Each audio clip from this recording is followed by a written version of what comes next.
In this last lesson, we will share some advice for better formatting in Excel. Note, we will not be looking at any heavy formatting, as this is rarely expected from the project manager. Of course, there are cases when documents and presentations need to be created with the most professional formatting possible. However, we will not focus on it here, as this is not part of the fundamental skills a project manager should have. Most of the project manager templates are operational in nature, internal to the project team and key stakeholders, so this is the first important step for your development as project manager. To be able to create clean documents that are easy to read. Having said that, let's see our tips. 1. Starting with a blank Excel page. Before we even type the first letter into our table, it is good practice to remove the default grid lines in the sheet. We are already familiar with this, so let's continue. 2. Formatting the title rows. You need to highlight visually the title row so it's easy to see. The key levers here are the color of the cell and the text color. Whenever choosing colors, try to be in line with your company colors or at least not in conflict with them, using red versus blue, etc. Then you basically have two options. Either go with a lighter cell color, this one for example, and dark letters to create a contrast, let's say black or dark blue. Second option is to do the other thing around. Go for a darker cell color and then apply white letters. I also like using letters in bold for the title row, so it is well highlighted. Final tip here, try to avoid using the rag colors, red, amber and green. These colors are a bit too strong for title rows, and in addition they will be very similar to your status column colors and it will not look very pretty as a whole. 3. Formatting the table borders. It is good to have some kind of borders. The easiest thing to do is select the table and then select the All Borders option. Alternatively, you can select the space and change the color from white to no fill.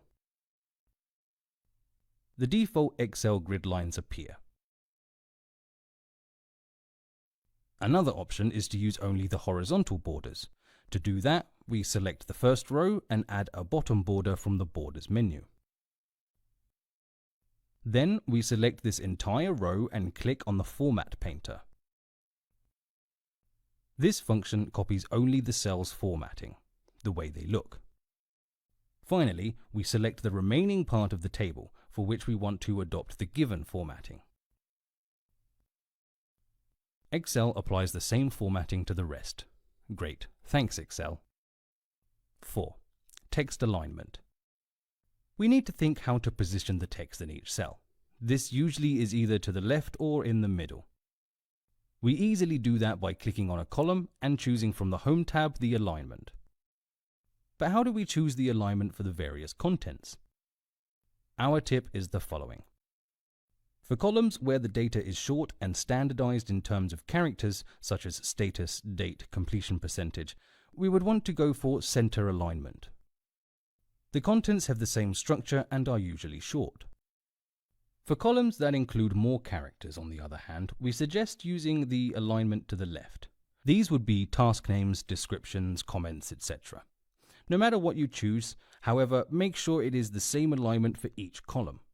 Columns with mixed alignments make the table look really disorganized. That's better. 5. Another tip for tables. Extra space below the titles row and the totals row. In case you want to add some air into a table with totals, something you may have in a budget or in a tracker with completion percentages, you can add two new rows. One under the titles row and one above the row where you have your total. You need those to be clean. The easiest thing is to select the blank cell to the left and drag to the right.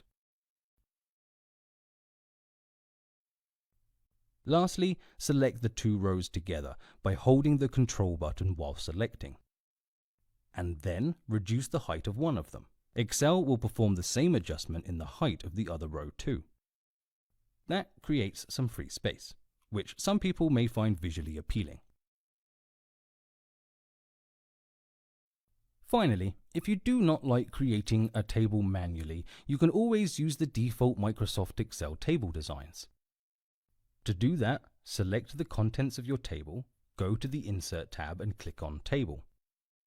A pop-up appears asking you for the range. Since you already selected it, you can click OK. Now, from the Table Design tab, you have many options on what your table could look like, so feel free to use the default table functionality. Great! These were our tips for formatting your project management templates in Excel. Thanks so much for watching.